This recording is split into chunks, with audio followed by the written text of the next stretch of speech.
안녕하세요. 오늘은 건양대 의대 의료인문학 교실의 김재명 교수님을 저희가 좀 초청을 해가지고요. 이번 저 코로나 사태와 또 신천지 사태 또 이것과 다 얽혀가지고 우리 이 종교와 사회 이런 관계에 대해서 한번 여쭤보려고 이렇게 인터뷰를 하려고 합니다. 네, 안녕하세요. 반갑습니다. 예. 네, 저는 지금 건양대학교 의과대학이 있고요. 의료인문학이 사실 설명을 드리려면 한도 끝도 없고 긴데 그냥 간단하게 말씀을 드리면 이제 의사가 될 학생들에게도 좀 인문적인 소양이 필요하다. 그런 요청에 의해서 이런 새로 만들어진 학문 분과거든요. 예, 교수님은 전공이 종교사회학이시죠? 네, 네, 그렇습니다. 예. 그래서 이번에 이 코로나 사태가 이 의학적인 사건이기도 하지만은 또 네. 신천지라든지 또 그렇죠. 우리 사회에서 또 이렇게 교회에서 일어나는 네. 일이라든지 해서 좀 종교적인 현상도 많이 있잖아요. 그렇죠. 그래서 교수님께서 네. 이 좀 의료 인문학 네. 이쪽과 네. 또 종교 사회학 이쪽까지 이렇게 아울러서 얘기해 주시면 아주 따봉이겠습니다. 제가 의대에 있지만 네. 의사가 아니에요. 네. 전혀 아니고 그래서 네. 근데 과거에 뭐 메르스라든지 사스라든지 이럴 때는 네. 이 정도로는 하지 않았는데 아, 물론 그때 네, 이제 네. 반성을 해서 미리 좀 막았어야 된다 하는 것 그렇죠. 때문에 이번에 좀 네. 세게 대응하는 것도 있겠지만 그렇죠. 네. 인간의 삶을 바이러스 때문에 다 아. 막아버리는 음. 것이 이렇게 어떤 네네. 가치가 그만한 그러니까 그게 이제 그때 이제 보면 이제 메르스나 사스 때랑은 네. 좀 이번 이 코로나가 좀 다른 것 같아요. 그러니까 전파력이나 네. 이런 것들이 그러니까 훨씬 그때보다 그러니까 요즘 그 사이트에 보면 이렇게 통계들 쭉쭉쭉 매일 이렇게 업데이트해 주시는 분들이 계시잖아요. 아이고, 죄송합니다. 그걸만 봐도 사실 그 전 세계적으로 그 사스 때나 메르스 때가 이제 돌아가셨던 분들에 비해서 또 감염자 숫자에 비해서 지금 정말 최소 뭐 10배에서 앞으로 더 될 수도 있고 그러니까 너무 차이가 나거든요. 그러니까 그런 면에서는 사실은 좀 그때랑 그냥 똑같이 취급할 수는 없는 것 같아요. 이번 코로나인 경우에는. 네. 제가 이제 한편으로 생각 드는 거는 좋은 점은 그러니까 이 감염자들을 다 추적하고 네. 행적까지 공개하기 때문에 우리 오히려 안심할 수 있는 면이 있는 것 같아요. 그렇죠. 이분들이 여기 갔으니까 여기는만 조심하면 되겠구나. 네. 그리고 지금 감염자가 이 정도 수준이니까 우리 동네 여기까지는 괜찮겠구나. 그렇죠. 이런 이제 안심은 되는데 네. 또 한편으로 생각하면은 그 의사라든지 행정력이라든지 이게 정말 지금 이렇게 사람을 갈아놓고 있잖아요. 그렇죠. 그분들이 이제 지금 공적으로 봉사를 하고 참 헌신적으로 봉사하는 거라는 생각은 들지만 특히 그 새벽마다 네. 그 쿠팡맨들이 배달 잘 해주시니까 그러게요. 좀 안심하는 게 있는 것 같아요. 그래서 맞아요, 사재기 맞아요. 할 필요가 없고 우리는 네, 쿠팡에서 맞아요. 하면 되니까. 저도 사실 그 자주 이용하거든요. 쿠팡이 있어서 굉장히 진짜 감사하게 잘 쓰고 있는데 근데 이제 얼마 전에 그 소식이 있었잖아요. 그 배달하시는 분께서 과로로 갑자기 쓰러지셔갖고 그 소식을 접하고 가슴이 좀 아팠고요. 그리고 그러고 나니까 좀 주문하는 게 조금 망설여지더라고요. 그래서 2번 할 거 좀 한번 줄여서 하자 이런 생각이 들고 근데 어쨌든 고생하시는 분들이 많고 저희가 혜택을 누리고 있는 입장에서 굉장히 이 자리를 빌어서 감사하다고 꼭 인사를 전하고 그러니까 이게 한편으로 생각하면 참 이 많은 시민들이 자유를 이 바이러스 사태 속에서도 자유를 누리게 하려고 그렇죠. 그 소수가 너무 많이 희생을 하고 그렇죠. 있는 맞습니다. 것은 아닌가 이런 생각이 들어서 네네. 어떤 사회적인 가치관이 한편으로는 그 생명을 보호하기 위해서 최선을 다한다는 그런 가치관이 또 드러나면서 또 한편으로는 다수의 시민을 위해서 맞습니다. 소수가 의사라든지 또 오히려 또 좀 사회적인 약자이신 분들이 더 많이 희생하게 되는 거 아닌가. 저도 진짜 동일한 생각을 했고요. 그러니까 지금 전체적으로 이제 사회적 거리두기도 되고 그러니까 이렇게 모든 게 좀 중지하고 연기하고 그래서 전체적인 삶의 뭐라 그럴까요? 생활의 리듬이나 이런 게 많이 떨어졌잖아요. 그러니까 늦어졌잖아요. 그럼에도 불구하고 이 사회는 지금 돌아가고 있잖아요. 그렇다는 얘기는 그 과거 했던 일을 어느 영역에선 과부하가 걸려서 하고 있다는 얘기잖아요. 그러니까 아까 말씀하신 것처럼 특히 지금 의료인들 그다음에 그런 배달 직종에 계시는 분들 이런 분들은 정말 특히 더 평소보다 몇 배의 과부하가 걸려 있을 것 같아서 그게 사실 걱정이 되긴 합니다. 그래서 이게 그 신천지 얘기를 네, 좀 네. 물어볼게요. 네. 이게 이제 31번 환자부터 해가지고 신천지라고 하는 곳이 갑자기 이렇게 이 바이러스의 숙주처럼 이렇게 드러났잖아요. 그렇죠. 예. 그 생각보다 규모가 너무 크고 그러게. 거기에 있는 결집력이라든지 또 그 어떤 그 비밀스러운 그 네. 조직의 운영이라든지 이런 게 드러나면서 사람들이 많이 놀랐잖아요. 그렇죠. 네. 교수님은 좀 알고 있었습니까? 그러니까 이 신천지에 네, 대해서요. 네. 네, 저는 네. 신천지를 한 10여 년, 이게 시작된 게 지금 80년대 후반부터 시작이 됐다고 하잖아요. 그러니까 그러고 보면 이제 거의 초반이었겠네요. 제가 90년대 초에 대학생 되고 나서니까 아마 92년, 1년 아니면 2년 요 무렵이었을 것 같아요. 그래서 길거리에서 그 지하철역에서 설문조사를 하길래 간단한 정말 뭐 한 5가지 질문되는 별것도 아닌 거였거든요. 이제 그거를 정말 간단하게 그냥 체크하고 거기에 이제 연락처 쓰는 난이 있어서 그 당시 아마 삐삐 쓰던 시절이었던 것 같은데요. 예. 삐삐였나? 핸드폰이 있었나? 하여튼 그거를 남겼었어요. 근데 그 바로 한 며칠 후부터 이제 연락이 계속 오는 거예요. 그 설문조사 한 분이 자꾸 연락을 주셔가지고 그거를 피하고 거부하는데 굉장히 시간이 오래 걸렸어요. 거의 일주일에 한 번씩 정기적으로. 그때도 벌써 네, 굉장히 공격적이었어요. 집요하게. 집요했었어요. 그래서 그 집요함이 거기서 끝난 게 아니라 그렇게 하면 몇 개월을 연락을 제가 정기적으로 받았어요. 그래서 됐다고.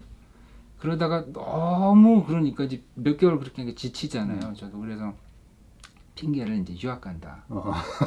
유학 간다. 유학 갔습니까? 안 갔죠.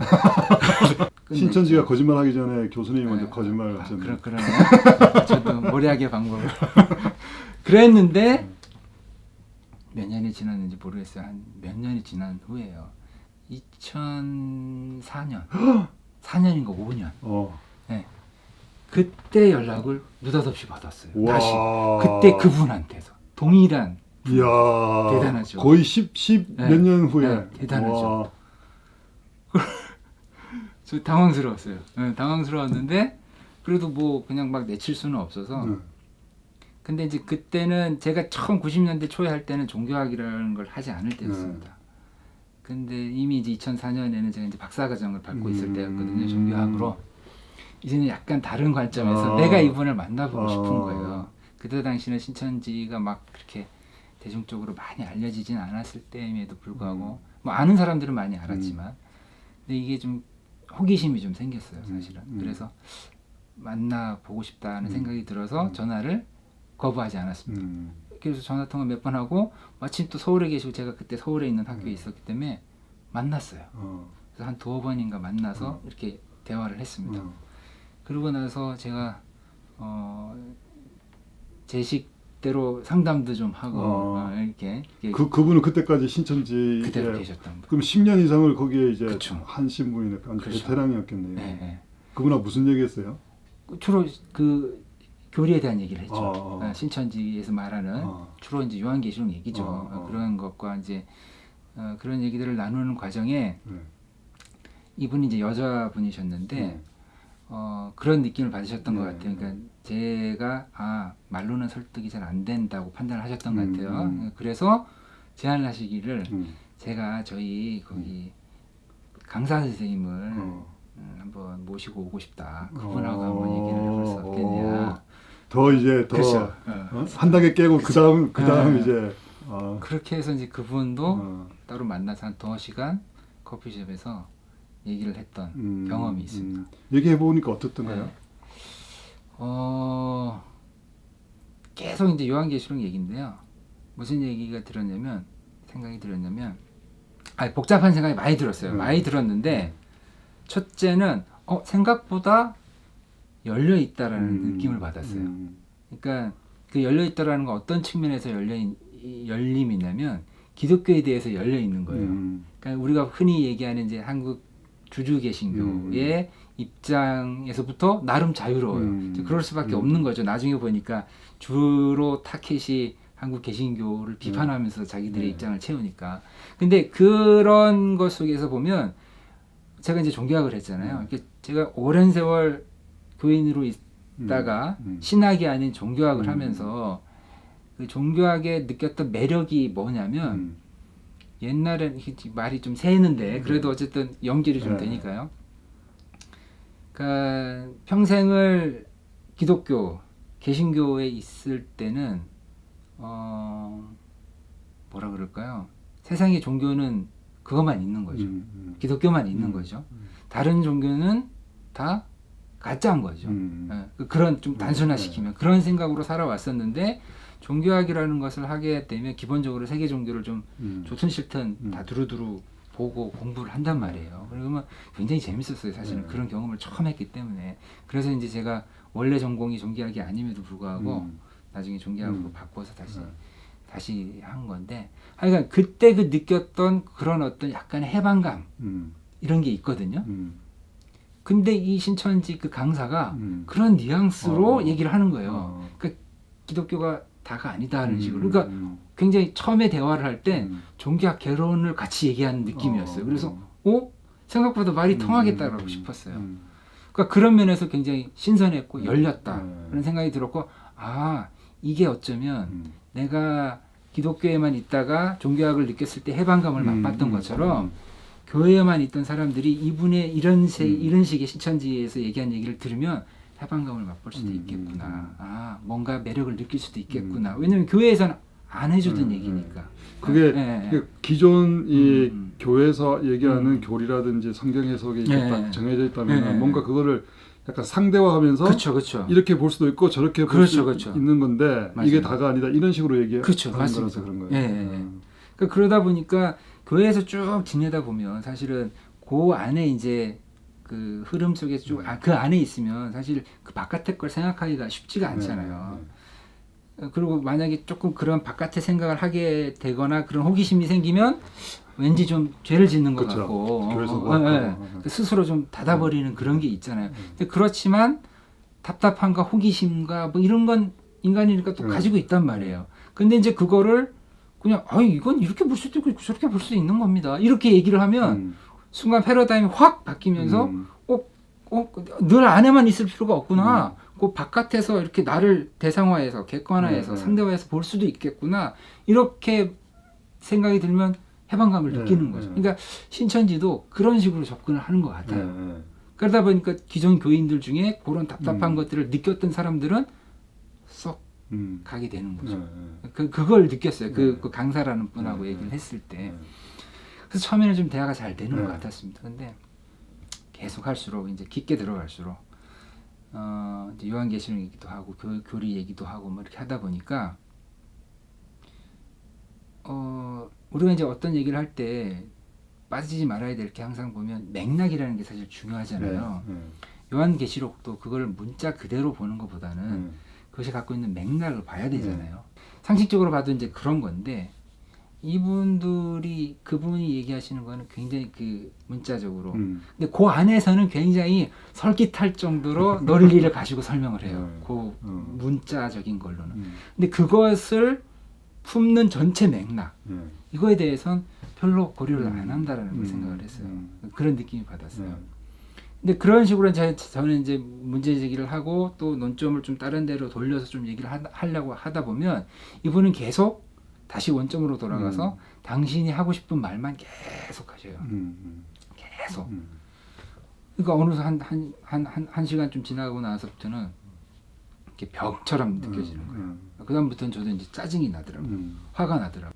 나중에는 약간 얼굴이 서로 붉어지고 언성이 높아지고 아이고. 약간 오히려 좀 험악해졌죠. 아이고. 험악해졌죠. 그래서 그러니까 뭔가 기존 교회에서 가르치는 내용이나 이런 걸 상대화한다고 하면서 오히려 이제 자기들 것도 이제 고수하는. 그렇죠. 그거는 절대로 양보를 안 하는 거죠. 절대로 양보를 안 해요.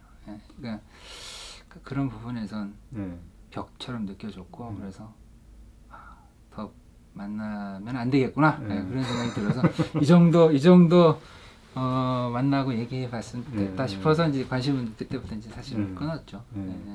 근데 왜 그렇게 네. 많은 청년들이나 네, 네. 기독교인들이 신천지에 이렇게 넘어가게 되는 걸까요? 처음에 어떤 그쵸. 그런 상대적인 해방감. 네, 네. 근데 그 뒤에 거기는 또 약간 좀 내가 생각에는 그쵸. 말이 안 되는 해석을 많이 하는 것 같아요. 그냥 그죠. 뭐 아까 맞아요. 말씀하셨듯이 네, 요한계시록이 쓰여진 역사적인 배경이라든지 네, 네.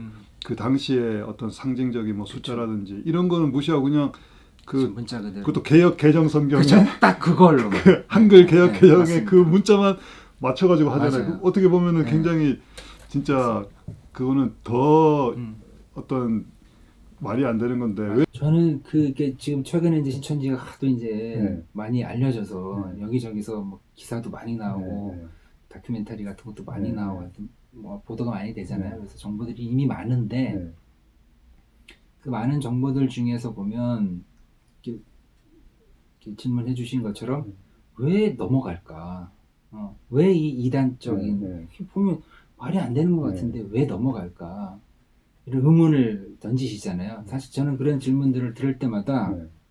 그 질문을 똑같이 음, 한국교회 던지고 싶은 거예요. 음, 그러니까 약간 돌려서 말씀을 드리면 신천지가 이렇게 클 수 있었던 건 한국교회, 한국 개신교 때문이거든요. 저는 그렇게 생각을 해요. 그러니까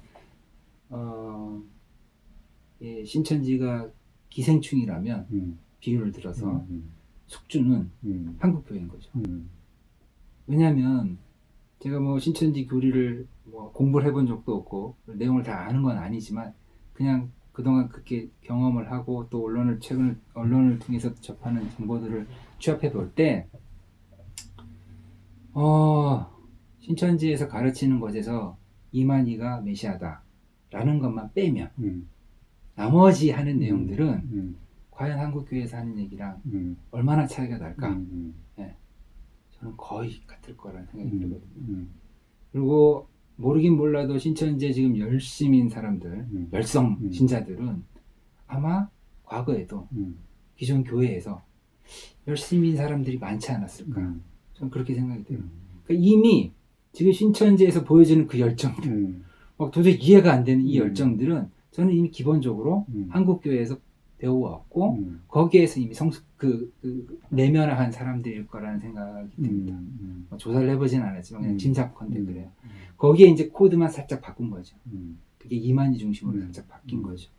그러니까 그거가 일단 좀 먼저 말씀드리고 싶어요. 네, 그래서 한국교회가 숙주라고 하는 건 이제 김 교수님 얘기고 네. 국민교회의 공식적인 입장 맞습니다. 왜 무관한 하여튼 근데 저도 그런 생각이 들더라고요. 저도 그 신천지에 있다가 나온 청년들 얘기 들으면서 아까 성경 해석도 얘기했지만 교회가 성경을 가르칠 때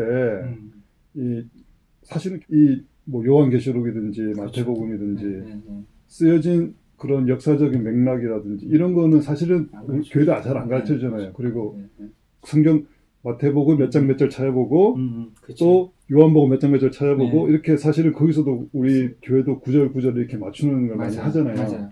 그렇게 하면서 어떤 성경을 하나의 하나님의 이야기, 하나님이 역사 속에서 인간들과 빚어낸 드라마 이렇게 읽기보다는 이것 자체가 어떤 굉장히 어떤 신비한 게 있기 때문에 문자적으로 막 파고들고 이렇게 맞추면은 거기에 진리가 있다. 그것이 기독교다. 이런 식으로 약간 뭐라고 할까 이게 어떤 면에서는 필요한 건데 그걸 너무 문자주의적이라고 할까 신비주의적이라고 할까 그래서 어떤 아까 말씀하셨듯이 질문을 하기보다는 이렇게 맞추는데 따라오도록 만드는데 급급하니까 그것도 신천지가 똑같은 방식으로 근데 내용은 이제 자기들 입맛에 맞춰가지고 오히려 더 어떤 면에서는 더 열등한데 그것을 어떻게 자기들 열등하니까 더 단순한 논리로 명쾌하게 해버리니까 사람들이 넘어가는 게 아닐까. 그래서 교회가 사실은 좀 성경을 가르치는 방식이라든지 예수님과 기독교에 대해서 가르치는 방식이 그 신천지가 공략하기 굉장히 좋도록 시작해져 있다. 맞습니다. 그러니까 그런 의미에서 숙주라는 뜻입니다. 그러니까 이미 신천지는 쉽게 말하면 뭐 이런 표현을 써도 되는지 모르겠지만 한국교회의 취약한 고리를 공략해서 네. 자기의 시장을 확보를 한 거죠, 사실은. 그러니까 제가 뭐 어떤 언론을 통해서 듣기로도, 그러니까 뭐 실제 이제 그 6개월 뭐 7개월 과정을 거치잖아요. 그때까지는 신천지라는 걸 밝히지도 네. 않고 일단 6, 7개월 동안 거의 매주 뭐 4-5번씩 이렇게 정기적으로 만나면 그 인간관계 차원에서도 얼마나 벌써 깊은 관계가 되겠습니까? 그냥 먹고 마시는 모임이 아니라 뭔가 공부를 하고 생각을 나누고 이거를 6, 7개월 동안 한다라는 건 굉장히 신뢰를 사실 형성하는 과정이잖아요. 나중에 7개월 지났을 때 그때 이제 밝혀야 되잖아요. 신천지라는 걸. 그때 10명 중에 7, 8명은 떨어져 나간답니다. 그렇게 관계를 형성했음에도 불구하고 이건 아니야 라고 떠난다라는 거예요. 그 얘기는 거기에 그거를 갖추고 남는 사람들, 뭐 10%가 됐든 20%가 됐던 사람들은 굉장한 충성심을 갖는 사람만 남게 되는 거죠. 그러니까 그러다 보니까, 왜냐면 그 과정 속에서 나름대로의 의문들이 있었을 것이고 뭔가 있었을 텐데 그걸 어떤 형태로든 간에 다 자기 내면화한 거잖아요. 합리화한 거잖아요. 다 나는 이제 설득이 됐어. 이런 사람들만 남는 거니까 그 이후부터는 그 주변 사람들이 볼 땐 야, 그건 말이 안 되잖아 라고 아무리 얘기를 해도 사실은 나는 이미 정리가 됐습니다. 이게 더 이상 주변 사람들의 얘기는 그냥 사탄의 유혹으로만 보이는 거죠. 근데 이 구도를 사실 이미 우리 교회에서 꾸준히 가르쳐 왔다라는 거예요. 훈련시켜 왔고. 그래서 성경 자체가 하늘에서 뚝 떨어진 것처럼 생각을 하게 하잖아요. 그리고 더 심하게는 그거를 대언해 주시는 목사님이 이미 그 하나님의 담지자인 것처럼. 그러니까 내 입으로 내가 메시아다라고 말만 안 했지 사실 그 영향력과 뭐 모든 면에서 봤을 땐 이미 우리 목사님은 메시아야 라는 뉘앙스로 이미 다들 훈련이 돼 있잖아요. 그러니까 거기에 대해서 이만희는 그걸 그냥 까놓고 얘기한 거예요. 자기는. 그러니까 그게 오히려 사람들한테 역설적으로 먹힌 측면이 있는 거죠. 오히려 더. 그러면 교회가 좀 어떻게 해야 신천지 면역력을 기를 수 있을까? 이거는 되게 조심스러워요. 조심스럽고 지금까지도 심한 얘기 많이 했는데. 그리고 아이러니인데 일단 질문하신 것처럼 신천지에 대한 명령력을 키우려면 신천지가 제공하는 그런 어떤 해방감, 일종의 해방감, 그게 왜곡된 형태이든 간에 그 해방감을 교회에서 미리 맛보게 해줘야죠. 교회 구조 안에서. 그러려면 그동안 좀 등한시했던 성경 공부도 좀 이렇게 맥락을 갖는 성경 공부들, 그런 궁금증들도 해결해 줄 필요가 있고, 또 한국교회가 오랜 세월 가져왔던 그 담임 목사 중심주의, 담임 목사 중심주의, 목사 중심주의가 아니에요. 한국교회는 담임 목사 중심주의죠. 부목사님, 네, 부목사님들은 같은 목사라도 같은 목사 타이틀이지만 사실 그냥 급이 너무 다르시잖아요. 이게 그렇게 취급을 당하시잖아요. 이루어지는 상명하복의 구조적인 이런 것들이 좀 바뀔 필요가 있다고 생각이 들어요. 그래서 그런 것들이 좀 일종의 자기개혁, 교회의 자기개혁이 있어야, 그러니까 구조적인 측면이든 그 내용적인 측면이든 이런 게 있어야 사실은 오랜 세월 걸쳐서 그런 영향력이 생길 거라는 생각이 들고요. 만약에 이제 신천지 같은 경우에는 지금 이 코로나 사태가 막 되는 거에 한가운데 있으면서 이제는 아마 그동안 성장해왔던 성장세가 주춤할 수밖에 없을 거예요.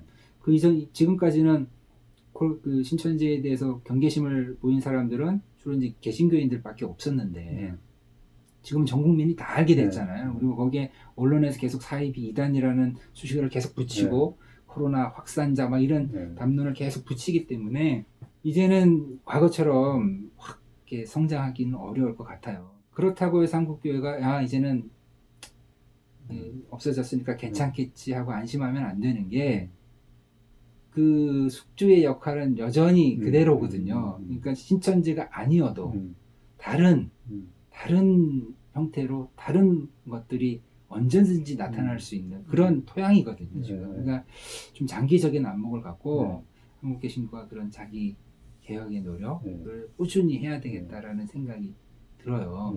그게 일단 당장 생각해낼 수 있는 해법인데요. 이게 아까 제가 말씀드린 것처럼 이게 양날의 검이고 사실 좀 조심스러운데 왜 양날의 검이죠? 그렇게 되면 네. 이제 전공이 나옵니다. 네. 종교사회학, 저 이제 종교학을 하고 종교사회학을 하면 특히 종교사회학에서는 종교들이 어떻게 만들어지고 어떤 조직으로 형성하고 발전해가고 어떻게 쇠퇴하는지 이걸 쭉 연구를 하거든요. 그게 이제 종교학도 종교사회학에서 한 큰 줄거리 중에 하나인데 그렇기 때문에 이제 소위 말하는 신종교들을 많이 연구를 해요. 신종교라는 건 새로 생기는 종교들이죠. 그러니까 지금 신천지도 그런 거죠. 신종교죠. 그러니까 그래서 이제 종교학자나 종교사회학자들은 사이비 이단이라는 용어를 사용하지 않습니다. 그거는 학문적으로 해야 예, 왜냐하면 그거는 이제 어떤 특정한 입장을 갖고 하는 거잖아요. 그러니까 사이비라는 건 가짜라는 얘기인데 가짜라는 얘기는 진짜라고 생각하는 뭔가 있는 거잖아요. 이단이라는 것도 저쪽 끝이라는 뜻이니까 이쪽의 입장에서 봤을 때 너는 저쪽이야, 다른 거야 이런 거잖아요. 근데 그 얘기는 저쪽에서 보면 이쪽이 똑같이 불리는 거거든요. 그러니까 실제로 신천지에서 한국 교회에 대해서 지금 한국 교회가 사이비고 이단이라고 똑같이 얘기하잖아요. 그러니까 그래서 학문적으로는 그 별로 의미가 없는 용어이기 때문에 그 표현을 쓰지 않고 그래서 좀 객관적으로 부르기 위해서 그냥 신종교라고 학문적인 용어. 학문적인 용어로는 신종교. 학문적으로 모든 걸 객관적이고 좀 그쵸. 상대적으로 봐야 되니까. 그렇게 해서 이제 그것도 이제 몇 가지 세분화된 용법이 있기는 하지만 뭉뚱그려서 한국어에서는 그렇게 사용을 하는데요. 무슨 뭘 얘기하려다가 이 얘기가 나왔죠? 그 발전 과정을 보면 그 기독교의 시작도 그랬잖아요. 기독교도 2000년 전에 이스라엘 땅에서 처음 시작할 때는 유대교에서 탄생을 한 거잖아요.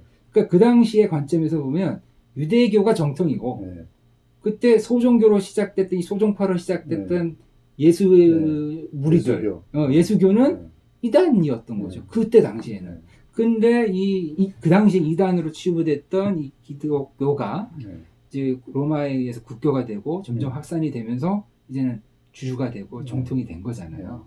예수님이 계셨을 당시의 기독교의 모습과 로마의 국교가 됐을 때 기독교의 모습 같지가 않잖아요.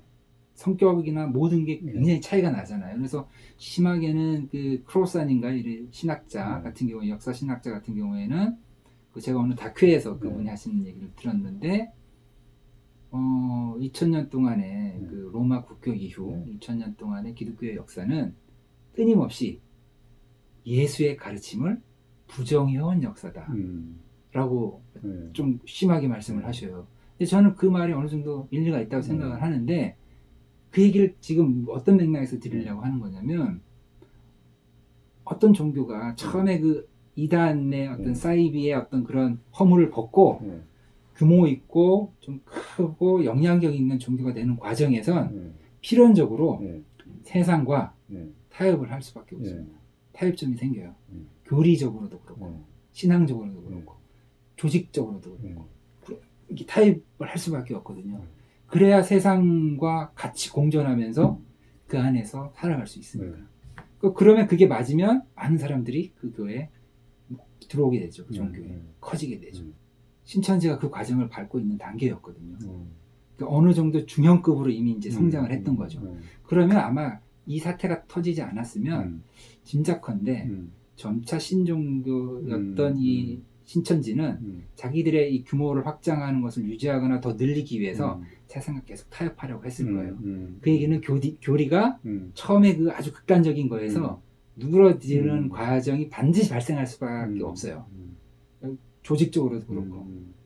이만희도 언젠가 죽을 테니까. 그러니까. 그래서 이미 그거에 대한 교리는 바뀌기 시작했잖아요. 아, 그래요? 네, 이미 바뀌기. 그러니까 처음에는 이만희는 살아서 육적으로 영생한다 그랬는데 이제 그 얘기는 안 하거든요. 아, 그래요? 안 해요, 이제? 네, 이제는 육적으로는 잠깐 쉴 수 있다. 쉴 수 있다. 영적으로는 살아있으나 육적으로는 잠깐 쉴 수 있다. 미리 다 준비를 하고 있구나. 다 이렇게 바꾸고. 왜냐면 세상에서 그 조직은 유지를 해야 되잖아요. 그렇기 때문에 세상과 타협할 수밖에 없어요. 교리적으로도.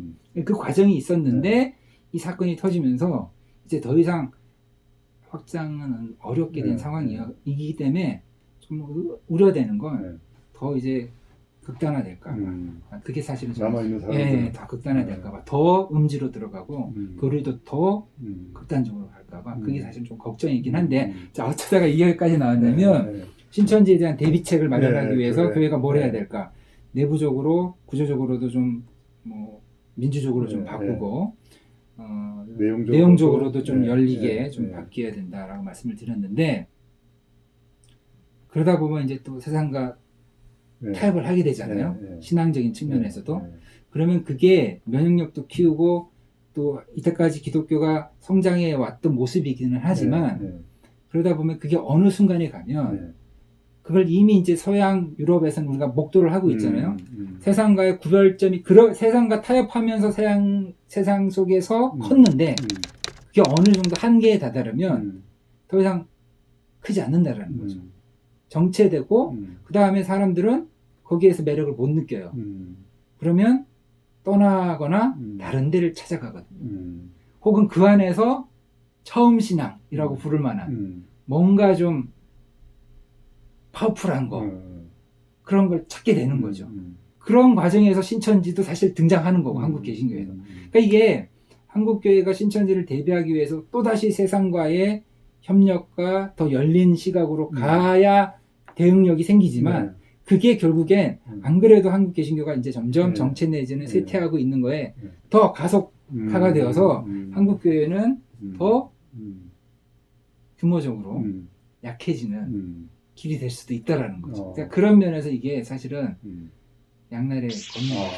그렇군요. 그러니까 이게 네. 교회가 체질을 강화하는 거긴 하지만 그렇죠.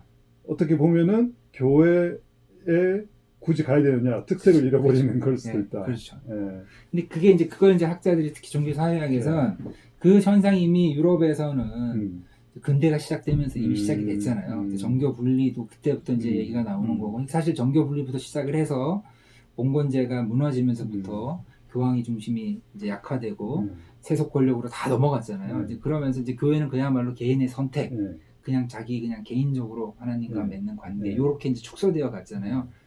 그러다 보니까 그런 흐름이 쭉 지속되다 보니까 교회가 이제 그냥 문화, 기독교가 유럽에 그냥 문화로 이렇게 남아있을 뿐이지 굳이 신자로 살지는 않거든요. 그러니까 문을 다 닫는 거죠. 그래서 그걸 큰 흐름을 이제 세속화라고 이제 불러왔고 지금도 그 세속화는 사실 쭉 가고 있는 거죠. 물론 그 세속화에 대한 내용과 뭐 유형에 대해서 또 학자들 간에 의견들이 많아요. 진짜 세속화냐 아니면 형태만 달라진 거냐 뭐 하여튼 논쟁이 많기는 하지만 여간 그게 서양에서 걸어왔던 기독교의 역사고 그 현상이 한국은 아직까지는 두드러지지 않는데 한국은 사실 60년대 70년대 막 피크 쳐서 엄청나게 성장을 했고 2000년대 최근까지도 사실 계속 성장해 왔죠. 그 지금의 어떤 성장세를 그나마 한국 교회가 버티면서 유지해 올 수 있었던 이유 중에 하나는 그거거든요. 근본주의 신앙. 저는 오히려 그게 유지될 수 있었던 요인이라고 생각을 해요. 그래서 아까 비판적으로 말씀을 드렸던 막 목사 중심, 교회 중심, 문제적 신앙 중심 이게 사실은 이걸 유지하게 되는 큰 힘이었거든요. 힘이었는데 그거에 대해서 공격하면서 다른 아바타 형태로 내용만 바꿔서 그 틈새 시장을 노리면서 나왔던 게 신천지였고 그러다 보니까 그 신천지에 의해서 이제 말하자면 똑같은 유전자를 가진 존재한테 자기가 지금 잠식을 당해왔던 거죠. 한국 교회가 공격을 당해왔던 거죠. 그런데 이거를 이제 퇴치하기 위해서 명리연결을 키우기 위해서는 체질을 바꿔야 되는데 그 체질을 바꾸려고 시도를 하면 결국 자기를 유지했던 그 근간을 스스로 해제해버리는 게 되니까 아마 이제 교회가 흩어지거나 사람들이 이렇게 빠져나가는 게 더 가속화될 수도 있죠.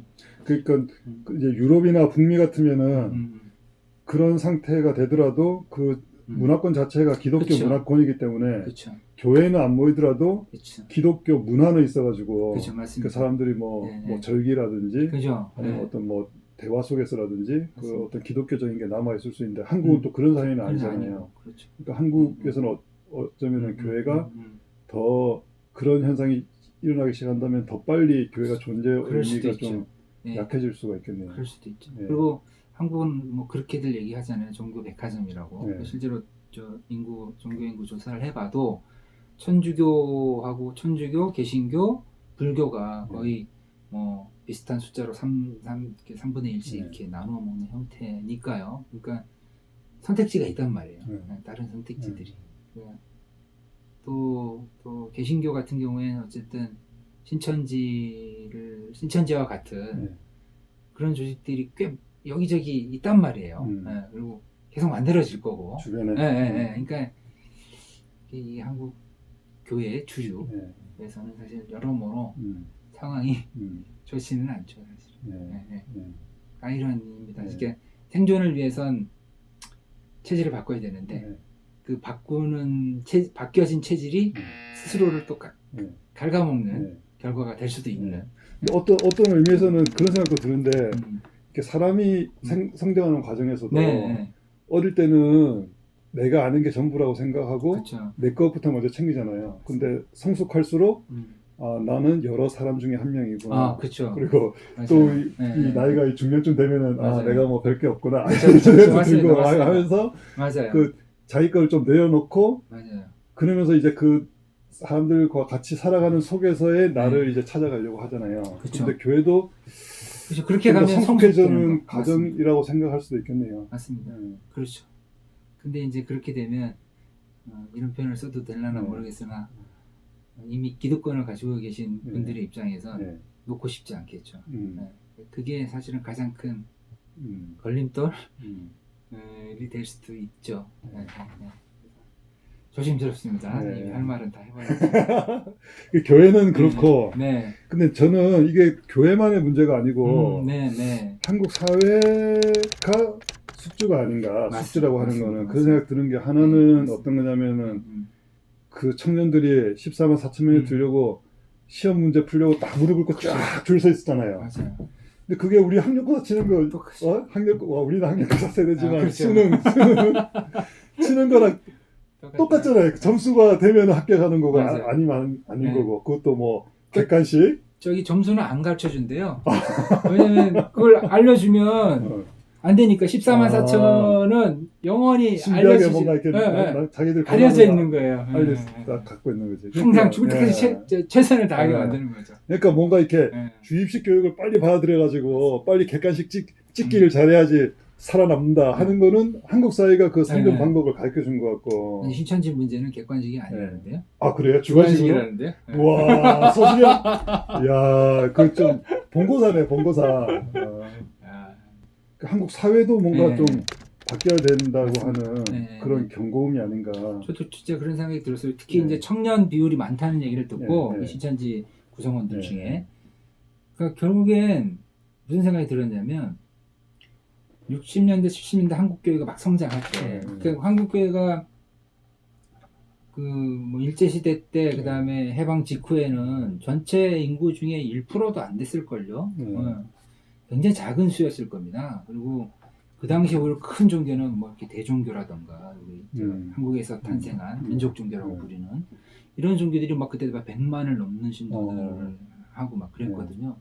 그거에 비하면 뭐 기독교인은 그냥 정치인들 몇 명 이렇게 선교사한테 전도받은 사람 몇 명이었지. 물론 대사회적인 영향력은 미국과 이렇게 연결이 됐었기 때문에 굉장히 컸지만 어쨌든 전체 사회에서 종교인의 비율로 봤을 땐 그렇게 높지 않았는데 60년대, 70년대 가면 이제 급속도로 성장을 하잖아요. 막 진짜 폭발하는 거죠. 전도 폭발이 되는 거죠. 그렇게 해서 뭐 그거에 대한 왜 성장하게 됐는지는 뭐 또 신앙적인 것만 아니라 또 사회적인 요인들이 다 맞물린 거기 때문에 그거 자체로도 이미 많은 연구들이 돼 있고 할 얘기가 많지만 여하간 그렇게 성장을 하면서 할 때 그 교회가 성장하는 데 있어서 가장 큰 역할을 했던 분들 중에 하나는 여성분들이시잖아요. 그죠? 교회에서의 그 여자 신도님들. 교회를 가면 다 같은 하나님의 자녀고 그리고 거기에선 당신들이 할 수 있는 역할이 주어지잖아요. 작은 일도 아니고 물론 작은 일도 있지만 작은 일에서부터 정말 의미 있는 일까지 그리고 그 안에 또 직분도 받으시게 되고 갖게 되면 더 책임감도 생기고 그 자신의 정체성 그러니까 여성으로서의 정체성이 아니라 사람으로서의 자기 역할 이런 걸 자기 정체감을 갖는 굉장히 큰 기제로 작동을 한단 말이에요. 교회라는 공간이 사회적으로는 굉장히 눌려 있고 이렇게 배제된 네. 그 여성분들임에도 불구하고 교회에서 그 네. 자기 회복을 하는 네. 거죠. 지금 청년들이 그렇지 않은가 이런 생각이 드는 거예요. 청년들이 지금 한국 사회에서 갈 곳이 없잖아요. 지금 20대 청년들이 갈 곳이 별로 없잖아요. 그죠? 무한 경쟁 뭐 이런 속에서 자신의 정체감을 얻을 수 있는 공간이 흔치 않단 말이에요. 신천지 안에서 그게 되는 거죠. 그 과정을 거치고 신천지 일원이 되면 거기에서 직급이 주어지고 역할이 주어지고 그 역할에 따른 나름의 보상도 주어지고 물론 그걸 다른 관점에서 보면 뭐 착취일 수도 있겠으나 그 안에서 매료당한 사람의 입장에서 그 청년의 입장에선 이게 해방구가 되는 거죠.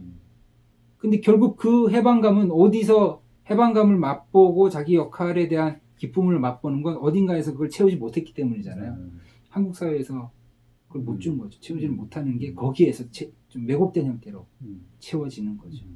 그러니까 그런 맥락에선 젊은 층이 특히 신천지에 많이 또 깊숙하게 관여하게 되는 요인 중에 하나는 그런 한국 사회의 구조적인 문제도 큰 역할을 하고 있다 생각이 들어요. 프랑스 이제 사회학자 브로디에라는 학자가 쓴 유명한 표현 아비투스 혹은 하비투스라고 부르는 이게 이제 자기도 모르게 내면화되는 기질이거든요. 그러니까 그 기질 속에서 그냥 자기의 일부가 되는 거예요. 그 아비투스를 설명할 때 이제 유명한 비유 중에 하나가 뭐냐면 취향, 그 취미 비유거든요. 그러니까 취미라는 건 우리가 누가 시켜서 하는 게 아니잖아요. 근데 이걸 조사를 해보니까 취미가 계층별로 다르고 그 계층 안에서는 묘하게 공통되더라는 거예요.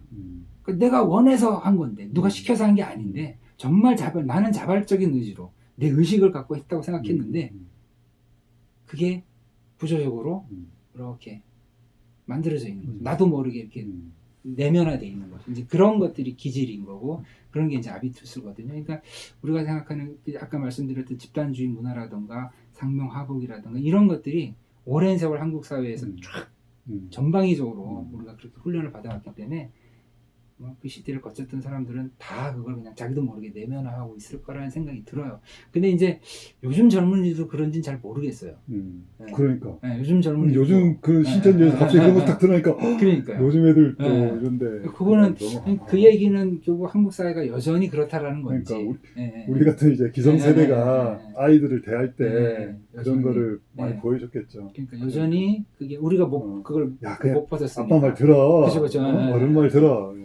그러니까 저도 그런 것 같네요. 보니까 저도 뭐 이렇게 말하다가 잘 안 되면 그냥 시킨 대로 해. 이런 식의 뉘앙스로 얘기를 하니까. 가만히 있어. 맞아, 그걸 맞아, 안 하고 싶은데 하게 맞아, 돼. 맞아, 애들 맞아, 키우다 맞아, 보면. 그러네요. 우리가 아직 안 빠졌네, 우리 세대가. 우리가 문제야. 네, 그러네요. 네.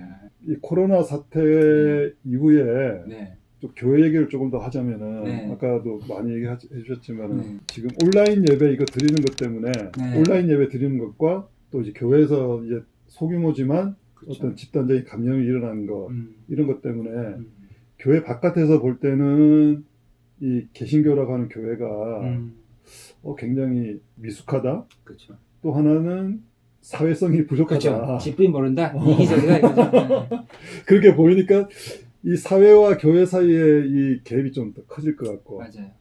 또 교회 안에서 볼 때는 뭐 온라인으로 내가 목사님 설교 골라서 한번 들어보고 뭐 그래 뭐 헌금 이렇게 온라인으로 내고 뭐 이번 주는 빠져도 되고 뭐 이런 게 굉장히 이제 그렇죠. 한번 습관 경험을 하게 되니까 그렇죠. 한 맛을 보면 뭔가 이렇게 좀 약해지지 않을까. 저도 동의가 되고요. 네. 이 코로나가 지나가고 난 이후에 네. 정말 많은 변화들이 여러 사회 영역에서 발생을 할 것 같은데 이미 벌어지고 있고 교회도 그 중에 하나일 것 같고 그 도전을 지금 받고 있는 것 같아요. 교회 입장에서 특히 이제 온라인 예배라든가 이런 것과 관련해서 그러니까 그게 결국은 주일 성수잖아요. 그러니까 아까 말씀드린 것처럼 한국 교회가 갖고 있는 큰 특징들 몇 가지가 하나는 목사님 중심, 담임 목사 중심주의, 말씀 중심, 신앙 중심. 그다음에 또 하나가 주일 성수. 그 굉장히 중요하게 생각하잖아요. 교회 건물 중심. 건물 중심.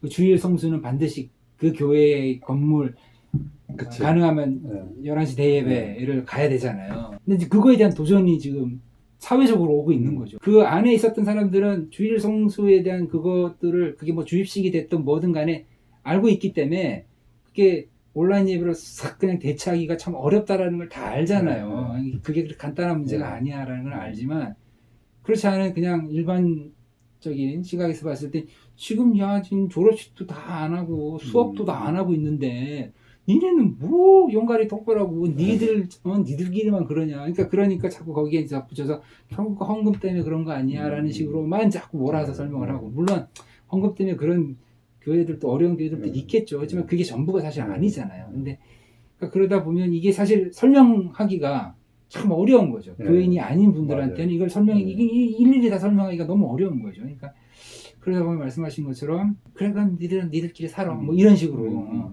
근데 또 그렇다고 이거에 대해서 또 대처를 한다고 또 온라인으로 가고 하면 또 말씀하신 것처럼 내부에서 참 이거 좀 고시기한데 우리 목사님은 조금 주일 성수를 이렇게 가볍게 생각하시나 이렇게 볼 수도 있고 오히려 목사님에 대한 신앙에 대한 이렇게 불만을 제기할 수도 있고 혹은 본인 스스로 해보니까 괜찮네 뭐 이것도 있네 이렇게 하면서 이제 꼬리에 꼬리를 물고 그동안 그냥 당연하다고 생각했던 거에 대한 문제 제기를 스스로 하게 되면서 꼭 주일 성수가 그렇게 돼야 되는 걸까? 뭐 헌금을 꼭 우리 교회에만 낼 필요가 있을까? 뭐 이런 거에서부터 뭐 꼭 우리 담임 목사님 말씀만 이렇게 중요하게 생각할 필요가 있을까? 나가다 보면 꼭 이 교회만 나갈 필요가 있을까? 뭐 교회를 꼭 나갈 필요가 있을까? 뭐 이렇게 확산이 되는 여지가 있죠, 사실은. 어떻게 해야 될까요? 모르겠어요. 뭐 학대시니까 그것까지 고민 안 하겠지. 그러니까 목사님들이 고민하셔야지. 왜냐면 저는 뭐 답을 줄 수가 없죠. 답이라는 게 없으니까. 이게 정말 그 누가 얘기했던 것처럼 어느 저 컬트인가요? 얘기했던 것처럼 그때 다르기 때문에 그 각 교회마다 또 그 독특한 아비투스를 또 다들 가지고 계시기 때문에 그건 다 다를 것 같아요. 그래서 저마다 어떤 형태로든 해법을 찾으려고 노력을 하시긴 할 텐데 뭐 그것이 어떤 것이 옳고 그르다라고 현재로서는 뭐라고 말씀드리기 저는 생각한 것 중에 하나가 밥 먹는 거 있잖아요. 그러니까 목사님 설교 듣고 어떤 예전에 참여하는 거는 스크린 앞에서 어떻게든 하는데 성찬을 나눈다든지 같이 이제 밥 먹는 또 즐거움이 있잖아요. 그렇죠. 커뮤니언. 네. 그렇죠. 그거는 온라인으로 대체가 힘들잖아요. 그렇죠, 힘들죠. 목사님의 설교를 듣는 것만이 교회가 아니고 교회는 공동체구나. 모여서 같이 노래하고 같이 밥 먹고 같이 간식 나누면서 얘기하고 그런 것이 교회에서 굉장히 중요한 거였구나 하는 걸 좀 재발견하고 목사님 한 사람 중심으로 모든 사람이 이렇게 스크린만 보는 그런 게 교회가 아니고 예수교라고 하는 하나의 신앙으로 우리가 모여있는 공동체다 하는 그런 걸 좀 재발견하고 그런 걸 살리는 쪽으로 가게 되면은 그게 좀 긍정적인 면이 될 수 있지 않을까. 저보다 훨씬 더 종교학적인 분석을 해주셨어요. 그게 종교학적인가? 왜냐하면 중요한 게 종교를 구성하는 요소들이 몇 가지가 있어요. 종교라고 우리가 종교라고 부르는 어떤 대상이 있다면 도대체 뭐가 종교냐라고 할 때 뭐 여러 가지 설명을 할 수 있지만 그래도 이런 정도 요소들이 있으면 그 종교라고 부를 수 있다라는 게 있는데 가장 첫 번째가 교리가 있어야 되겠죠. 믿는 뭐 에키스가 있어야 되는 거죠. 그게 이제 말로 표현이 되면 설교가 되는 걸 거고 그게 좀 글로 써지면 경전이 되는 것일 거고 그런 믿음의 내용이 있어야 될 거고 근데 그것만 갖고는 종교가 성립이 안 돼요. 그것만 어느 사람이 어느 날 하나님 계시를 받았어. 자기가 받았대. 그래서 그걸 가지고 혼자 그냥 막 하다가 사라져 버렸어. 그러면 그건 알 수가 없잖아요. 그걸 종교라고 부르기가 어렵잖아요. 자기밖에 모르는데. 근데 종교라고 우리가 사람들이 보고 저게 종교구나라고 알려면 이게 무리가 있어야 되는 거죠. 그 신념을 공유하는 집단이 있어야 돼요. 반드시 공동체가 필요한 거죠. 그 다음에 이 공동체가 모여서 이 믿음을 자신들의 그 믿음을 공유하면서 뭔가 행위를 해야 돼요. 몸짓이 있어야 돼요.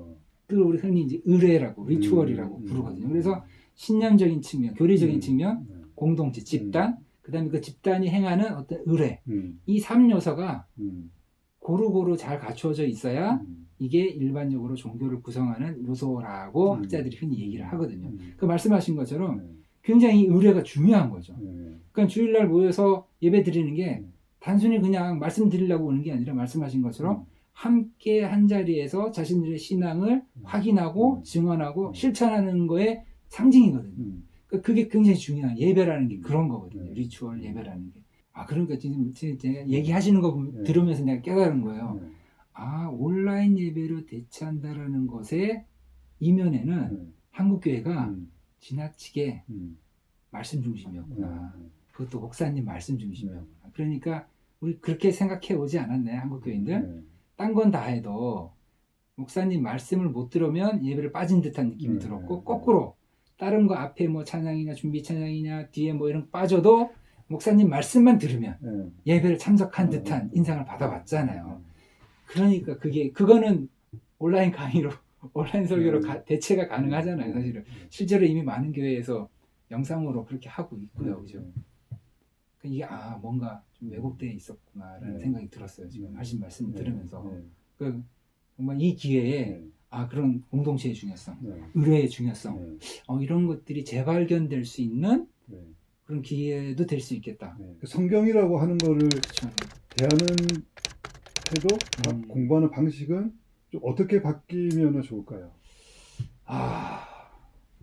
참 그것만 해도 이게 이미 그죠? 너무 큰 질문이죠. 그냥 한 단어로 딱 그냥 제 용어로 말씀을 드리고 싶은 게 있다면 맥락을 보려고 하자. 저는 그게 제일 중요한 것 같아요. 맥락을 보자. 맥락, 컨텍스트. 그래서 성경이라는 것이 하나님의 말씀이라고 고백을 하더라도 그것이 우리에게 하나님 말씀으로 증언된 맥락이 있다라는 거죠. 그냥 뚝 떨어진 게 아니잖아요. 하늘에서 뚝 떨어진 게 아니잖아요. 번역이 되었던 역사도 있는 거고 그게 쓰여지고 형성되고 편찬되는 과정도 있었고 그리고 그것이 또 우리 한글로 오기까지의 그 또 지난한 과정들이 있었던 것이고 또 앞으로도 그러할 것이고 그러니까 그 맥락을 좀 보자. 그냥 뭉뚱그려서 말씀을 드리면 그런 노력을 좀 하면 시천지와 같은 그런 이렇게 막 갑자기 훅훅 들어오는 게 와도 충분히 대처할 수 있는 내공이 쌓이지 않을까 그런 생각이 좀 듭니다. 좀 더 구체적으로 얘기하자면 그 맥락이라고 하는 게 어떤 교회의 역사나 성경의 역사 이런 건가요? 그런 것도 봐야죠. 이렇게 역사는 반드시 들어가요. 맥락을 알기 위해선 역사에 대한 이해가 반드시 필요하죠. 그러니까 성경의 형성사도 필요한 것이고 더 깊게는 기독교의 형성사도 필요한 거죠. 그러니까 제가 이제 종교학을 하면서 학생들한테 가르치는 좀 대표적인 과목이 세계종교사인데요. 세계종교사를 할 때 항상 학생들한테 첫 시간에 하는 얘기가 있습니다. 제가 앞으로 한 학기 동안 수업을 하면서 굉장히 많은 종교들을 소개를 드릴 텐데 이 종교들에서 얘기하는 어떤 교리의 진위는 가로를 치겠습니다. 맞다 틀리다 판단하지 않겠습니다. 기독교에서 얘기하는 신, 실제 하냐 안 하냐, 그분이 정말 세상을 만들었냐 안 만들었냐 가로치겠습니다. 그게 대한 답은 이 수업 시간엔 내리지 않습니다. 다만 그러한 믿음을 갖고 다양한 모양의 믿음을 갖고 살아가는 사람들은 우리가 볼 수 있잖아요. 그 사람들에 대한 이야기를 하겠습니다. 그러니까 이 수업 시간은 세계 종교를 공부하는 시간이 아니라 세계 종교라는 틀에서 그거를 가지고 살아가는 사람을 보려고 하는 겁니다. 그렇게 얘기를 하거든요. 마찬가지라는 생각이 들어요. 기독교가 좀 그 유연성과 내공을 가지려면 그런 게 필요하다는 생각이 들어요. 그러니까 사람을 보려는 시도. 그 사람을 보기 위해서 그 사람의 역사, 그 사람의 컨텍스트, 그 사람의 어떤 다양한 행동, 이런 거를 보고 이해하려는 노력을 해야 되는 거죠. 이게 처음에는 좀 두렵기도 해요. 제가 처음 종교학을 할 때 그런 느낌을 받았었어요. 이게 막 훅훅 다른 종교들을 공부하다 보니까 막 이렇게 공격당하는 느낌인 거예요. 근데 그러니까 그동안 평생을 내가 쌓아왔던 절대적으로 믿었던 그것이 막 쿡쿡 공격을 당하니까 처음에는 좀 거부 반응이 일어나거든요. 그러니까 아마 많은 교인들께서, 많은 기독교인들께서 그런 호기심이 일어나도 그런 두려움 때문에 아마 안 하실 것 같아요. 근데 그 단계를 살짝 넘어가잖아요. 그러면 역설적으로 내 것에 대한 이해가 훨씬 더 깊어져요. 정말 물론 그래서 교회를 떠날 수도 있어요. 네. 그래서 저는 사실 예전처럼 교회를 열심히 나가지는 않습니다. 약간 날라리처럼 됐죠. 그렇지만 누군가 너는 종교가 뭐냐라고 묻으면 여전히 저는 기독교라고 얘기해요. 너 예수님을 믿냐? 그럼 여전히 믿는다고 얘기를 합니다. 예전에 믿던 예수님이랑 좀 달라졌지만 여전히 그때 그 예수님과 지금 제가 믿는 예수님이 다르지 않아. 그런 좀 이게 과정이 좀 필요한 것 같거든요. 그러니까 그렇기 때문에 신천지 이런 사람들이 뭐 막 얘기를 해도 뭐 이게 그냥 방어가 되는 거예요. 네, 방어가 되는 겁니다. 그냥 흡수가 되는 거죠. 다른 종교에 대해서 물론 그건 있어요. 그 이제 세계 종교 수업 이런 거 이제 한 학기 마치고 나면 기독교인 친구들이 있잖아요. 그럼 제가 수업 시간에 한국 기독교 욕도 많이 하거든요. 이건 나쁘다고 많이 얘기하거든요. 그러면 이제 상처들 받죠. 그럼 기분이 안 좋죠. 그래서 나중에 그런 거에 대해서 이제 막 따지기도 하고 막 예수님 여전히 믿으세요? 믿는다. 근데 지금 선생님이 한 학기 동안 얘기한 걸 쭉 들어보면 안 믿으시는 것 같은데요. 이미 기독교인이 아니신 것 같은데요. 뭐 이렇게 공격적으로 질문을 하기도 해요. 근데 왜 여전히 기독교인이라고 얘기를 하시나요? 예수를 구주로 고백하면 크리스토라고 메시아라고 고백하면 그게 기독교잖아요. 딴 거 다 살이 붙여진 거잖아요. 그런 맥락에서 난 여전히 믿고 있다. 그렇게 대답을 하죠. 네. 우리가 신앙의 가치가 처음에는 예를 들어서 어릴 때부터 교회 다닌다 그러면 교회에서 이렇게 가르쳐 주잖아요. 예수님은 여러분을 사랑하시고 그렇죠. 세상을 사랑하시고 여러분도 예수님 따라 사람을 사랑해야 되고 그죠. 어릴 때는 이제 그게 전부인 줄 알고 이렇게 하는데 그거의 소중함이랄까 진짜 의미를 알기 전에 성숙하다 보면은 신앙의 의미를 아까 말씀하신 것처럼 재발견을 하려면 재발견한다는 거는 처음에 발견했던 거를 한 번은 내려놨다가 내려놓고 한 번 다시 그렇죠. 찾아야 되는 맞습니다. 거잖아요. 맞습니다. 그렇게 하면서 이게 정말로 우리가 발견할 만한 가치가 있는 그쵸. 거구나 하는 맞습니다. 거를 하는 과정이 있어야 좀 더 성숙한 신앙이 될 수 있는데 근데 그 내려놓는 그 시간 그때가 얘가 교회 안 가게 되면 어떡하지 얘가 신앙을 잃어버리면 어떡하지 하면서 너무 어릴 때 신앙으로만 계속 붙잡아 두려고 하게 되면은 교회가 체력이 약해지고 오히려 신천지 같은 그런 게 왔을 때 오히려 더 취약하게 되는 거죠. 거기에선 그런 걸 막 풀어준단 말이에요. 풀어주니까 뭔가 상대화 시키는 것 같기도 하고 그러면서 뭔가 또 의미를 가르쳐주는 것 같기도 하고 그러니까 상대화 시키는 작업을 하고 난 다음에 그 안에 다시 자기 걸로 돌아가는 게 아니라 자신들의 신천지의 걸로 정착을 시켜버리는 거예요. 그러니까 이미 한번 해소를 하고 나서 여기에서 믿음을 확 줘버리니까 그 다음부터는 사실 바꾸기가 쉽지 않을 거예요. 아마 이미 모든 걸 이미 한번 그 어느 영화에서 나왔던 건데 그 사기꾼이 그런 대사가 있어요. 이게 지금 뭐 어떤 사기를 치려고 하는데 어떤 프로젝트를 해서 이 사기를 치는 범죄를 저지르려고 계획을 하는데 야 그걸 해갖고 이미 지금 너 의심받고 있는데 그게 되겠어? 그랬더니 그 사람이 하는 얘기가 의심은 해소해주면 믿음이 된다. 그거 지금 저는 명대사라는 생각이 들어요. 그러니까 신천지가 쓰는 방법도 저는 그런 거랑 비슷할 거라는 생각이 들거든요. 기존 교회에서 가지고 왔던 막 이렇게 의문점들이 있는데 그걸 한번 해소시켜 주는 거예요. 그러고 나서 새로운 믿는 거를 자신들 걸로 가져가 버리게 하니까 여기선 훨씬 더 센 믿음이 돼 버리는 거죠. 그러니까 참 그렇습니다.